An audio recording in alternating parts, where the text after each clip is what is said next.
ഭർത്താവ് ഓൺലൈനിലുണ്ടോ എന്ന് എപ്പോഴും പരിശോധിച്ചു കൊണ്ടിരിക്കുന്ന ഭാര്യ. ഭർത്താവ് വിദേശത്താണ്. ഭർത്താവിന്റെ ഫോണിൽ നിന്ന് മുമ്പെപ്പോഴോ ഒരു ചാറ്റും ഒരു നമ്പറും കിട്ടിയിട്ടുണ്ടായിരുന്നു. അത് ഭാര്യ സേവ് ചെയ്ത് വെച്ചിരിക്കുകയാണ്.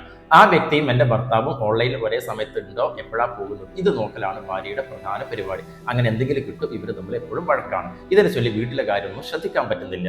ഈ ഭാര്യ എപ്പോഴും ആങ്സൈറ്റിയിലൂടെയാണ് കടന്നു പോയിക്കൊണ്ടിരിക്കുന്നത്. ഇത്തരത്തിലുള്ള ആളുകൾ ഒരുപാട് ഉണ്ടാവാറുണ്ട്. മുമ്പെപ്പോഴോ നടന്നു പോയിട്ടുള്ള കാര്യം ഇപ്പോഴും വർത്തമാന കാലത്ത് അതൊരു ആയുധമാക്കിയിട്ട് അതിന്റെ പിന്നാലെ ഇങ്ങനെ പോയിക്കൊണ്ടിരിക്കുമ്പോൾ നിങ്ങൾ മനസ്സിലാക്കേണ്ടത്, നിങ്ങളുടെ ബ്രെയിന് തിരിച്ചറിയുകയാണ് എന്റെ പ്രധാന ജോലി ഇതാണ്. ഇത് നിങ്ങളിൽ ഒരു പാറ്റേൺ ആയിട്ട് രൂപപ്പെടും. നിങ്ങൾക്ക് വർത്തമാന കാലത്ത് ജീവിക്കാൻ സാധിക്കില്ല. ആങ്സൈറ്റി നിങ്ങളെ പിടിമുറക്കും. മാത്രമല്ല, ഒരാളുടെ പിന്നാലെ നിങ്ങൾ എത്ര പോയിട്ടും കാര്യമില്ല. ആ വ്യക്തി നന്നാവാനോ മാറ്റം വരുത്താനോ വിചാരിക്കാത്തയിടത്തോ ഇപ്പുറത്തുള്ള ഒരാൾക്ക് ഒരു തരത്തിലും മാറ്റങ്ങളെ കൊണ്ടുവരാൻ കഴിയില്ല.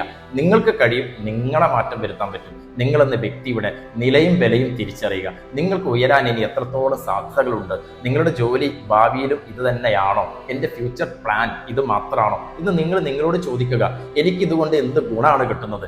ഞാൻ ചെയ്യാത്ത ഒരു കാര്യത്തിന് ഞാനാണോ ടെൻഷൻ ആവേണ്ടത്? ഞാനാണോ ആങ്സൈറ്റിയിലൂടെ കടന്നു പോകേണ്ടത്? അതോ ചെയ്യുന്ന ആളാണോ? ചെയ്യുന്ന ആൾ ഒരു പക്ഷേ സന്തോഷത്തിലായിരിക്കും, നിങ്ങൾ മാത്രമായിരിക്കും സങ്കടത്തിലൂടെ കടന്നു പോകുന്നത്. അതുകൊണ്ട് ജീവിതം ഒന്നേയുള്ളൂ. ഇങ്ങനെ സങ്കടപ്പെട്ട് കളയുന്ന ഒരു നിമിഷം പോലും നിങ്ങൾക്ക് നാളെ തിരിച്ചു കിട്ടുന്നില്ല.